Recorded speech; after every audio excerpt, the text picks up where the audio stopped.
O NUPEP apresenta...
Olá pessoal, como sempre, no início do programa, eu faço um resumo das reflexões anteriores com a finalidade de atualizar o entendimento de quem nos assiste pela primeira vez e para relembrar aqueles que já vêm de antes nos acompanhando.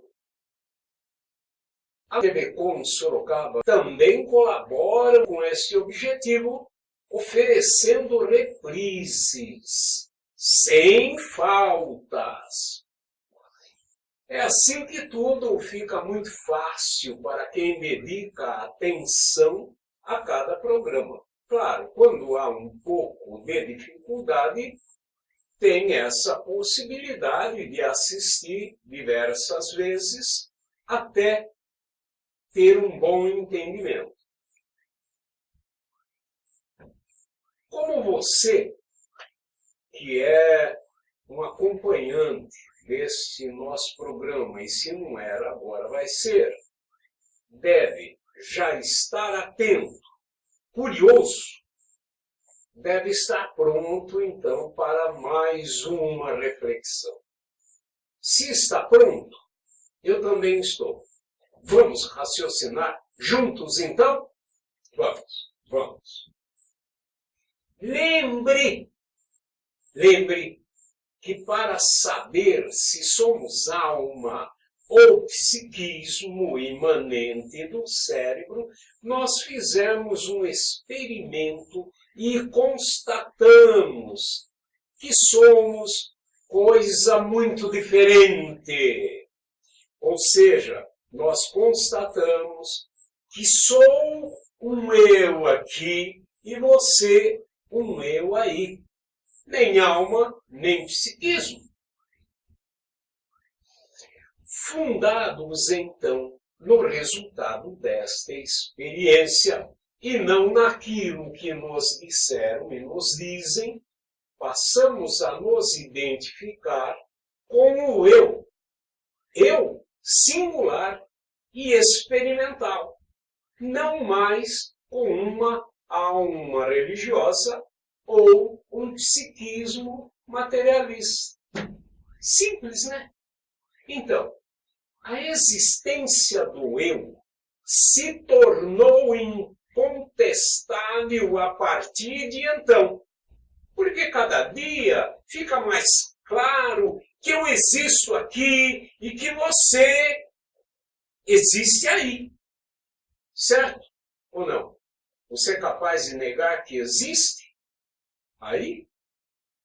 Claro que não. Então, depois dessa nossa experiência, ninguém mais admite ser alienado de si. Porque todos nós, cientistas ou leigos, experimentam o eu. E aqui entre nós, a todo momento, ao sentir e pensar, como a gente sente e pensa a todo momento, constata ser um eu a todo momento. Depois disso, então, a pergunta que passou a representar o nosso problema inicial passou a ser a seguinte: o eu continua a sentir e a pensar depois da morte do corpo ou não? É claro que para responder a essa questão, precisávamos saber se a morte existe da mesma forma que o eu. Mas é claro que para ter esse saber, nós não íamos querer experimentar a morte como experimentamos o eu, tá louco? Porque a experiência poderia nos levar ao suicídio. Resolvemos, então, procurar alguém que já houvesse experimentado a morte para nos dizer como ela é. E o que aconteceu? O que aconteceu? Não achamos ninguém. Bom, resolvemos mudar a estratégia. Resolvemos indagar, então, o que é que significa a palavra morte. E aí, nos disseram, a morte é o fim da vida. Ora, no fim de uma coisa, já não existe essa coisa mais. No lugar da coisa que findou, não há mais nada da coisa. Então, foi daí que nós compreendemos por que é que ninguém havia experimentado a morte. Ninguém havia experimentado a morte porque ela não causa o óbito do corpo. E nem é o seu efeito, ou seja, ninguém morre de morte. E ninguém pode dizer que meramente ela seja o efeito da morte. É muito interessante esse jogo de palavras, mas é muito sério. Então, não há nada na morte para ser experimentado. Veja bem, a nossa orientação é científica e filosófica. E isto, para nós, significa realizar experimentos e depois raciocinar com rigor lógico sobre os dados obtidos nas experiências. É sério isso. E não é porque nós não temos microscópios eletrônicos, radiotelescópios, conhecimentos profundos de matemática e outras tecnologias sofisticadas que nos acovardamos e permanecemos passivos, crentes naquilo que nos dizem. Nós rejeitamos a servidão física ou psicológica e lutamos contra ela com aquilo que temos. E o que é que temos? O que temos? temos a capacidade de sentir para experimentar e a possibilidade de pensar de maneira inteligente sobre as coisas que constatamos existir de fato na realidade, seja essa coisa natural ou artificial. Eu dizia que a morte, então, se revelou apenas uma palavra que significa a ideia de fim. Tanto a palavra quanto o significado pertencem a uma realidade artificial criada pelo homem para explicar a mudança de uma forma física para outra. Olhem aqui, por favor. Nós temos aqui a moça falando. Ao falar, maçã, uvas, banana, ela está usando formas, preste atenção, por favor. Eu acabei de falar em mudança de uma forma física para outra, não foi? Então, formas significantes. Na verdade, nós abordamos este termo anteriormente apenas como significantes. Agora nós estamos introduzindo a palavra forma, porque será importante para nós. Então a moça diz, repito, maçã, uvas, banana.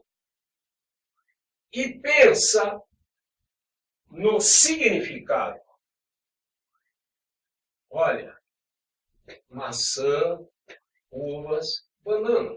Ela tem uma noção. Por quê? Porque este significado corresponde com o objeto, com a coisa na realidade. Que realidade? Na realidade natural. Tanto a moça, como maçã, como uva, como banana, pertencem a uma realidade natural. Olha aqui, esse desenho mal sucedido, um avião, um automóvel, uma televisão, um computador, seja lá o que você quiser imaginar aqui no lugar, também pertencem a uma realidade artificial. Artificial porque criação do homem, assim como as palavras maçã, uvas, banana. As palavras e o significado na linguagem também é artificial. Agora, quando se fala de vida, quando as pessoas têm que pensar em morte, ela lembra de quê? Normalmente lembra de uma forma que é uma caricatura de um vulto negro, quer dizer, uma caveira com uma capa, uma foice. Ou então lembra o quê? Lembra de um corpo com rigidez cadavérica estendido num caixão. É isto que a pessoa tem. Esta forma de corpo. Viram? Eu falei forma de novo. Esta é uma palavra importante, parece que não. Mas ela tem levado muitos filósofos a realizarem tratados sobre ela. Mas para nós é bom não complicar e entendermos inicialmente, que será suficiente, que forma é a configuração exterior, o contorno, a figura ou a estrutura ideal de algo. De novo, olha, Forma, forma, forma, forma, forma, forma, tudo forma. Então, digamos que forma é o jeitão, né? O jeitão dessa configuração, o jeitão pelo qual uma coisa se apresenta para nós. Essa coisa seja natural ou artificial. Estamos falando de forma. Então, voltando à vaca magra, como a gente dizia, nós resolvemos experimentar a coisa que chega ao fim e que leva o nome vida. Esperávamos encontrar alguma forma que correspondesse ao seu significado na realidade natural. Porém, todavia, contudo, vida é forma de palavra, diferente da forma de palavra morte. Não se assuste. A gente chega ao entendimento. Mas, igualmente, sem um significado que pode ser experimentado. Vida, onde? Onde eu vou olhar, onde eu vou apalpar e encontrar uma vida para apalpar. Morte? O corpo, bom, aquilo era um corpo cadavérico. Estou apalpando, estou vendo um corpo. Morte eu não estou vendo. Entendido? O que nós temos é uma forma de palavra com o mesmo vazio de significado. Então veja bem. A forma da palavra eu, entretanto, tem significado com eco em nossa experiência.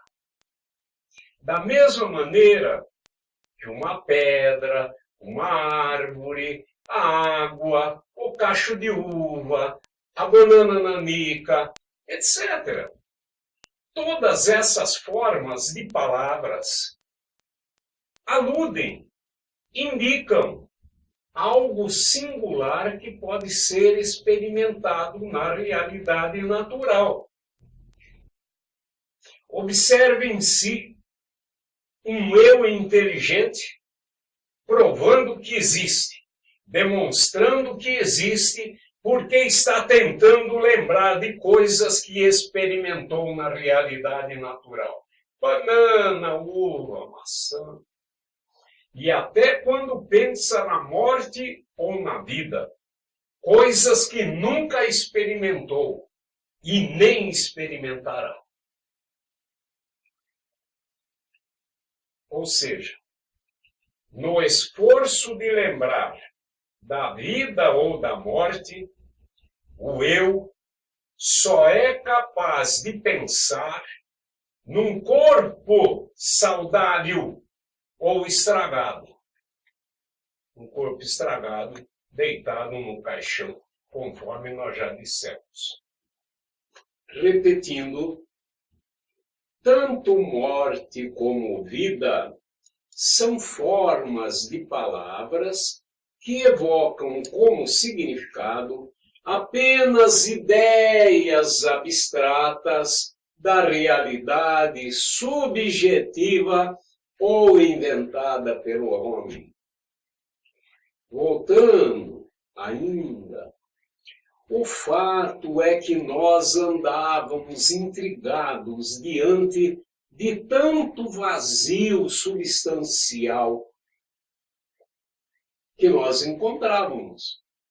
Por isso, nós fomos analisar as ideias que estavam implicadas com a expressão A morte é o fim das atividades vitais. Ou seja, esta expressão supostamente definiria melhor o fenômeno da questão, ou em questão. Fim. Bom, fim nós já sabíamos o que era. Portanto, não íamos perder tempo mais com isso. Fomos observar, então, as atividades. E para começar, você se lembra que nós escolhemos a atividade de um atleta maratonista ou a sua corrida.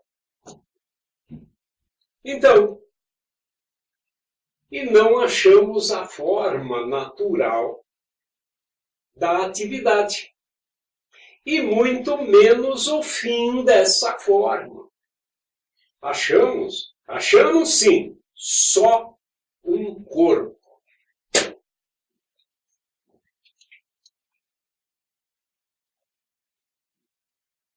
É chato, né? Um corpo que, depois de correr um bocado, podia se estatelar no chão. E você pensa, puxa, ele está cansado mesmo. Mas ele que é um eu, que pensa e sente, pode estar pensando, como eu estou cansado, eu acho que estou morto de cansado. É chato, eu digo que é chato por quê? Porque nós não estamos querendo reinventar o vocabulário linguístico, isso seria uma estupidez. Só estamos alertando para o seguinte, não dá para raciocinar direito com palavras viciadas por ideologias de poder, do mesmo modo que não dá para fazer uma omelete saborosa com ovos podres. Ora bolas! Já nos descartamos da alma espiritualista e do psiquismo materialista. E agora precisamos também nos descartar das palavras vida, morte e ainda colocar sob suspeita a palavra atividade. Porque são formas linguísticas que não nomeiam coisas que podem ser experimentadas. Nós devemos ter a lucidez de que o sentido dessas palavras na linguagem está sempre em relação a corpos. Eu acentuei relação, porque isso vai ser muito importante. É uma palavra muito importante no estudo da física, onde atividade, movimento, tem toda a similitude. De qualquer modo, o corpo termina sendo sempre a única coisa que sempre se apresenta enquanto forma. Forma na qual fixamos etiquetas ou rótulos de vida, de morte e de atividades.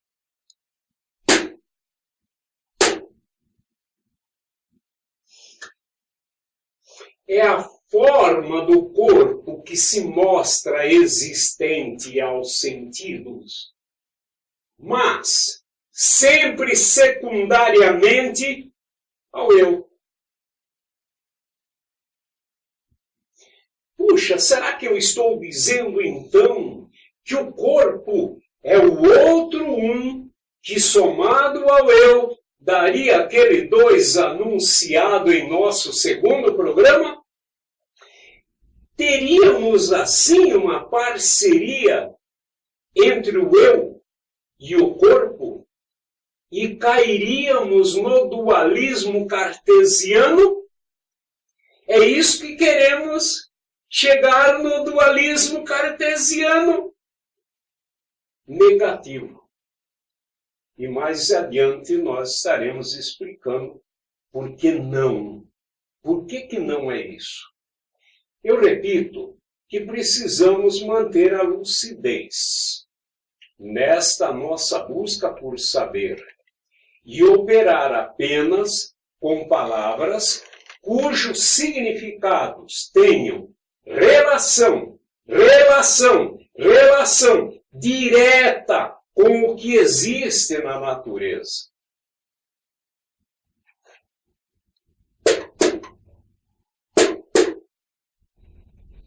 E até o momento, a única coisa singular, com existência já comprovada por nós, é o eu, ao qual atribuímos o valor matemático de 1. Então você verifique que foi para evitar que nosso raciocínio e atenção fossem elevados para a feira dos ovos podres, que fomos pesquisar naquele velório daquele jovem que atendia pelo nome Ambrosino. Lembra? Então, lá ouvimos algumas pessoas dizendo que ele era um bom estudante, trabalhador e bom caráter, etc. E para nós ficava claro. Eles estavam falando de atividades inteligentes,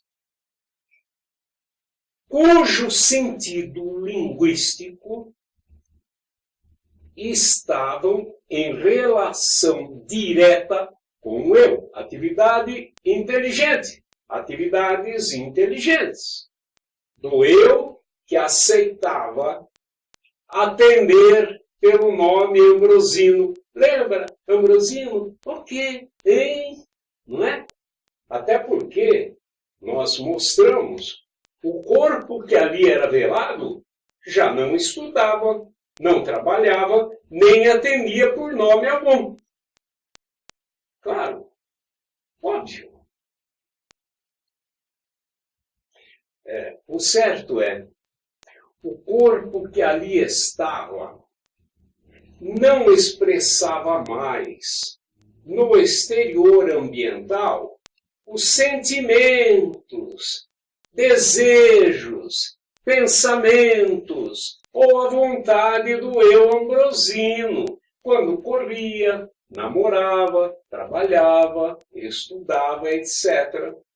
Agora, o corpo estava quase igual ao carro que dirigíamos na Castelinho. Ou seja, o eu não se expressa pelo corpo quando o corpo está tolhido dos movimentos por alguma patologia, do mesmo modo que o carro que não podemos mais dirigir, ou não pudemos porque ele estava estragado. É claro que filósofos como Arthur Schopenhauer e Nietzsche, entre outros, defenderam o contrário do que eu acabei de falar. Eu acabei de dizer que é o eu que se expressa pelo corpo, numa alusão clara de que é o eu que comanda o corpo. Esses filósofos defenderam o contrário, no sentido de afirmarem que é o corpo que comanda o eu, é o corpo que dirige o eu. Nessa mesma linha desses filósofos, vem hoje o Papa da crença ateia, o biólogo Richard Dawkins, que põe os genes no comando do eu e a serviço da sobrevivência da espécie. Também para ele o corpo comanda as atividades do eu. Eu provo que isso não é verdade já. Eu provo que é falso com este simples movimento que agora faço e do qual não depende a minha sobrevivência nem a sobrevivência da minha espécie. E também não depende a sobrevivência dos genes. Vocês já viram esse movimento? Eu posso repetir, eu posso mudar de dedo e posso usar este dedo. Vejam como eu comando. O que é que a sobrevivência da minha espécie tem a ver com isso aqui? O que a minha sobrevivência corporal tem a ver com isso aqui? Nada, absolutamente nada. Mas eu ainda dou para você, meu caro amigo ou amiga, a prova absoluta de que é o eu que comanda o corpo. O suicida. O suicida. No suicídio indireto. O suicídio indireto é aquele no qual toda a nossa espécie caminha com as guerras e agressões à natureza, a camada de ozônio, e também com o suicídio direto, que é nos atos de terrorismo, ou então por motivos pessoais.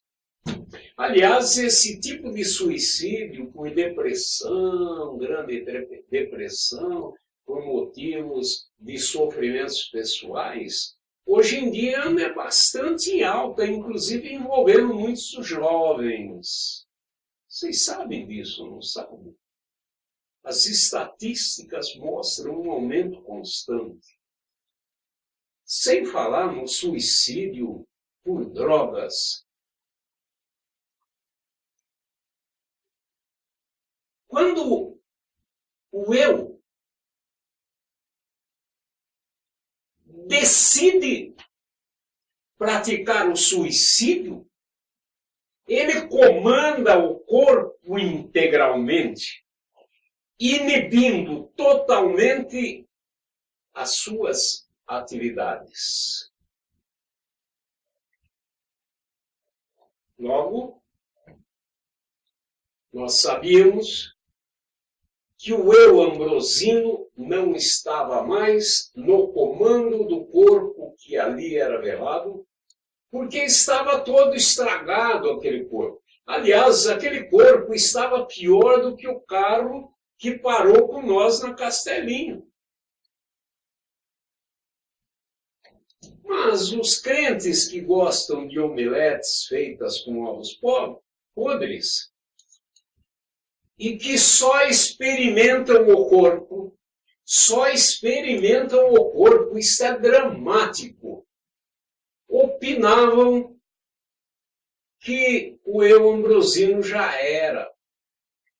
Tinha ido para uma desta, para pior, tinha desaparecido. Como se atrevem a falar que o eu, a causa original de toda e qualquer experiência, sendo coisa muito diferente do corpo, desapareceu, sumiu ou acabou? Como que podem dizer isso? Nunca experimentaram o eu alheio, nunca experimentaram nem o fim de si próprios, só experimentaram corpos e se metem a reproduzir um boato de que o eu desaparece. Ora essa,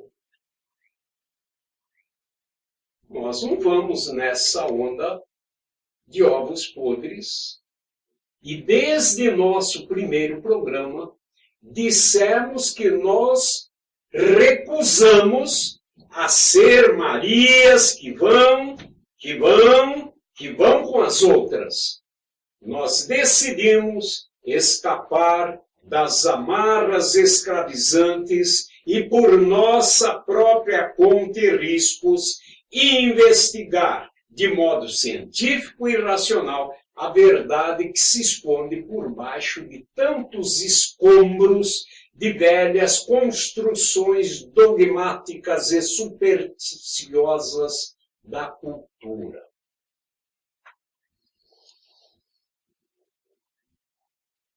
Aí, estudamos separadamente as palavras morte, vida e atividades. No próximo programa, veremos o que devemos entender por atividades vitais. Muito obrigado por sua inteligente companhia e pela coragem paciente de encarar comigo o desenrolar de um tema tão complexo e difícil. Tchau, pessoal. Nosso maior patrimônio é o tempo. Vocês chegam assim, crescem, aprendem, se desenvolvem, conhecem o mundo. O tempo passa e quando nos damos conta, vocês estão prontos para voar. O tempo é só um elemento para prepararmos vocês para a maior de todas as aventuras, a vida. Magnus Júnior, há mais de 40 anos fazendo parte da sua história. Gabinete de Leitura Sorocabano, incentivando a leitura e preservando a história.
Tô pensando em te deixar, minha terra a qualquer hora.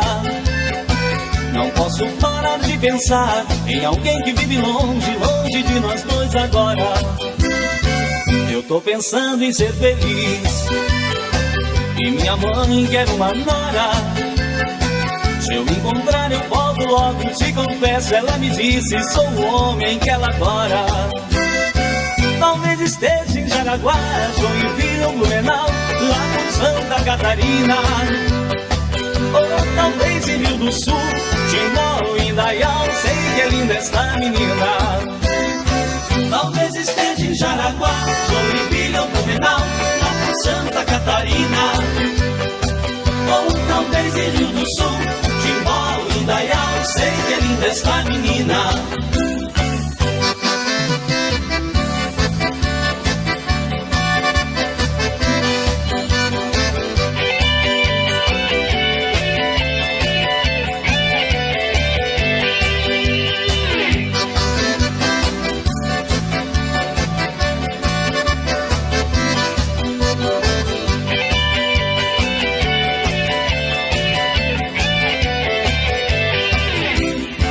Meu coração tá no Rio Grande, e o pensamento lá pra cima. Meus olhos procuram saber todo dia, toda hora, o teu sorriso de menina. Eu tô pensando em ser feliz, vou pra Santa Catarina. Sozinho aqui não sou ninguém, diz meu bem, me diga onde está meu bem, me ensina. Talvez esteja em Jaraguá, Joinville ou Blumenau, lá por Santa Catarina. Ou talvez em Rio do Sul, Timbó ou Indaial, sei que é linda esta menina. Talvez esteja em Jaraguá, Joinville ou Blumenau, lá por Santa Catarina. Ou talvez em Rio do Sul, Timbó ou Indaial, sei que é linda esta menina.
Amanhã de manhãzinha eu vou propor, eu vou recorrer no Guapé, terminaram as esquinas no martelo, eu vou cantar no chinelo pro meu filho. E amanhã de manhãzinha eu vou propor, eu vou de novo recorrer no Guapé, terminaram as esquinas no martelo, eu vou cantar no chinelo pro meu pé. Depois de vez uma cruzada pela vila, onde cochilas tem doenças querendona, não é demais pra quem vive numa estância, matar a ânsia escutando um acordeão.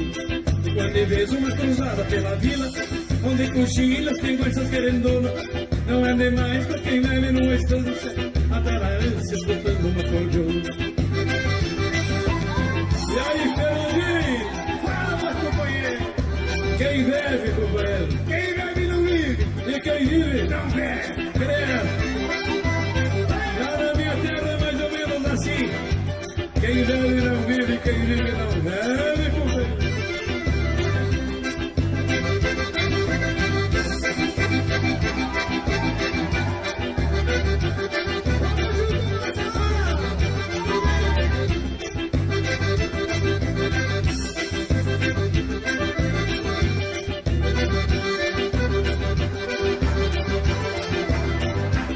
Mas vamos sobrar um sorriso, companheiro, para um tropeiro que campeia onde se escapa. O mundo ganha se derrete num abraço, a gente sente uma vontade de ficar. Semana na hora, manhaca, tarde seca, mas não importa o que bom nos apaixona. Um mês que vem volto de novo, Deus me livre, na terra ânsia escutando uma cordiona. Semana na hora, manhaca, tarde seca, mas não importa o que bom nos apaixona. Um mês que vem volto de novo, Deus me livre, na terra ânsia escutando uma cordiona. Escutar uma cordiona, companheiro.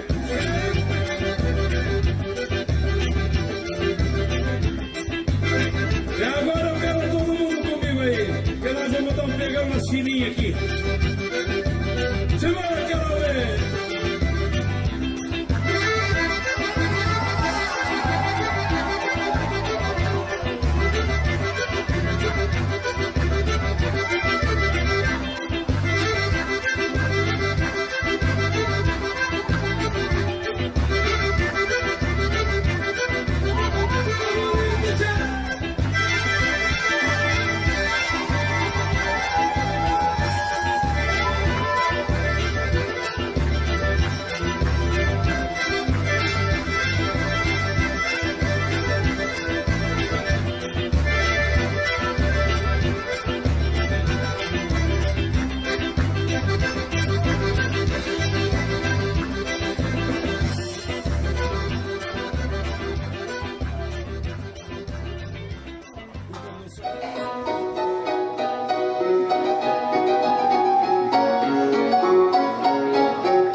Amen.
coração.